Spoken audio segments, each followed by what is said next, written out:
teman-teman semuanya, bagaimana kabar kalian hari ini? Mudah-mudahan kalian baik-baik saja ya.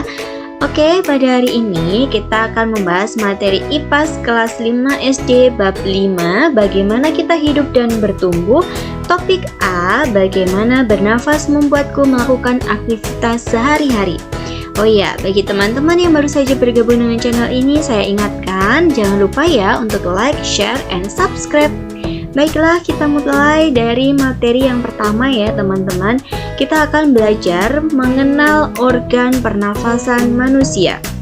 Seperti pada gambar ini, sudah terlihat jelas bahwa organ pernafasan kita itu ada hidung, mulut, faring, lalu ada paru-paru bagian kanan, paru-paru kiri, alveoli, lalu ada diafragma. Untuk lebih jelasnya kita bahas satu persatu ya teman-teman. Yang pertama yaitu organ pernafasan kita berupa hidung, yang merupakan pintu keluar masuk udara yang sangat penting bagi sistem pernafasan kita. Di dalam hidung terdapat rambut-rambut halus yang akan menyaring kotoran dari luar. Jadi debu ataupun kotoran yang ada dan masuk ke dalam hidung kita itu akan disaring terlebih dahulu. Dan yang organ kedua itu adalah faring, di mana udara yang masuk dari hidung akan melanjutkan perjalanan ke faring. Faring merupakan hulu kerongkongan yang merupakan percabangan dua saluran. Di faring inilah udara bertemu dengan makanan dan minuman, teman-teman. Oke, cukup bisa dipahami ya. Kita lanjutkan ke organ yang ketiga, yaitu tenggorokan dan cabang tenggorokan. Pada saat tadi udara sudah masuk ke faring, kemudian udara diteruskan ke tenggorokan dan melewati pipa saluran udara bercabang menjadi dua. Percabangan ini disebut sebagai bronkus, teman-teman. Pada persimpangan tersebut terdapat sensor batuk. Jika ada nasi atau benda asing pada pernafasan, maka benda itu akan didorong ke atas dengan cara batuk. Itulah sebabnya jika tersedak secara spontan, kalian akan batuk. Hal ini untuk menghindari masuknya benda-benda asing ke dalam paru-paru, yang mana bisa membahayakan kesehatan sistem pernafasan kita, teman-teman. Oke, organ yang keempat yaitu paru-paru. Seperti ini gambar paru-paru kita ya teman-teman.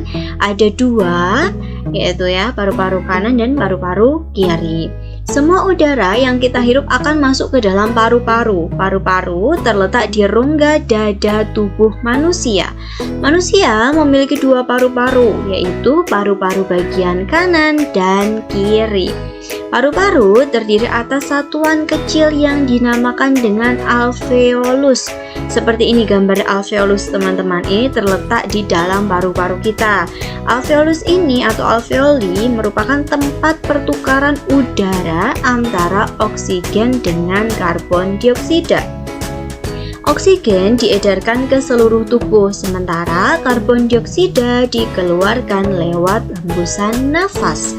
Lalu organ yang berikutnya itu ada diafragma, teman-teman. Diafragma itu letaknya di bawah paru-paru seperti ini. Nah, antara rongga dada dan rongga perut kita terdapat sekat pembatas berupa otot yang disebut dengan diafragma. Ketika menarik nafas, diafragma akan menekan ke bagian bawah tubuh sehingga paru-paru mengembang dan udara dari luar bisa masuk. Ini seperti ini ya teman-teman. Jadi paru-parunya mengembang, maka udaranya bisa masuk ke dalam paru-paru kita.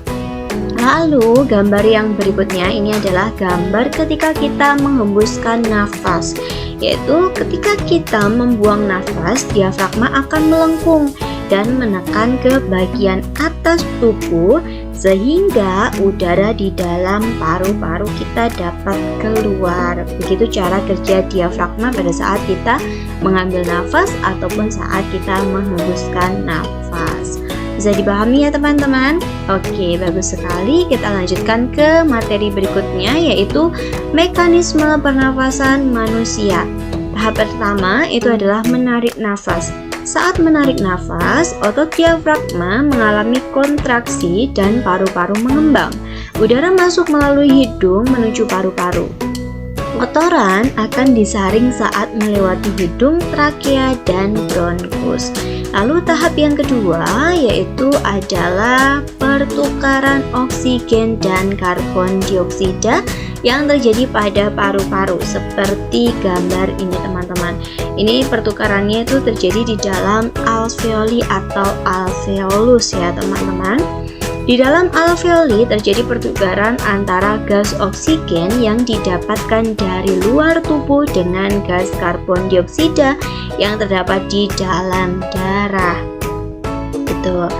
Lalu tahap yang ketiga itu adalah membuang nafas teman-teman. Setelah terjadi pertukaran gas oksigen dan karbon dioksida di dalam alveoli, nafas akan dihembuskan. Otot diafragma akan relaksasi, paru-paru mengempis dan gas karbon dioksida dikeluarkan melalui mulut atau hidung. Jadi pada saat kita mengambil nafas itu diafragmanya akan kontraksi. Lalu pada saat membuang nafas diafragma kita akan mengalami relaksasi teman-teman.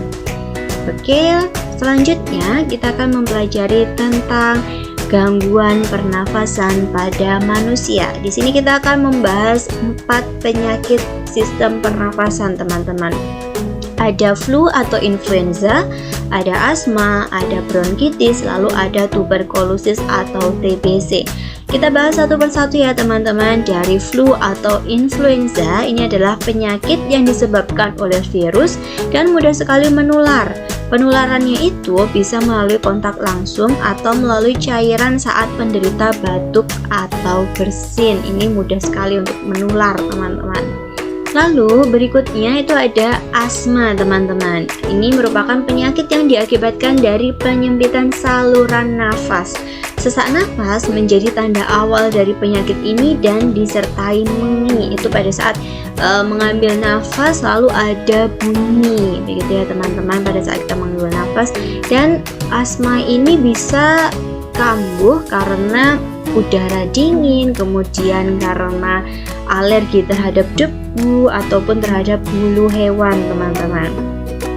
Kemudian gangguan yang berikutnya yaitu adalah TBC atau tuberkulosis, disebabkan oleh bakteri Mycobacterium tuberculosis yang tidak hanya menyerang paru-paru tapi juga bisa menyebar ke bagian tubuh lain. Baiklah, kita lanjutkan ke gangguan pernafasan yang keempat, itu ada bronkitis, merupakan peradangan yang terjadi pada bronkus, dicirikan dengan batuk berdahak yang kadang dahaknya bisa berubah warna teman-teman. Lalu gangguan pernafasan yang lainnya itu masih ada seperti pneumonia atau radang paru-paru, kemudian ada kanker paru-paru dan lain sebagainya. Nanti coba ya teman-teman cari di internet ataupun di buku paket dan buku bacaan lainnya tentang gangguan pernafasan pada manusia itu kira-kira apa saja sih gitu ya. Masih banyak sekali teman-teman. Oke, sampai sini paham ya? Bagus sekali. Teman-teman, sekiranya ini dulu yang bisa saya sampaikan pada kesempatan kali ini. Kurang dan lebihnya saya mohon maaf. Dan semoga video ini bermanfaat bagi kalian semua. Saya ingatkan sekali lagi jangan lupa ya untuk like, share, and subscribe. Sampai jumpa di video berikutnya.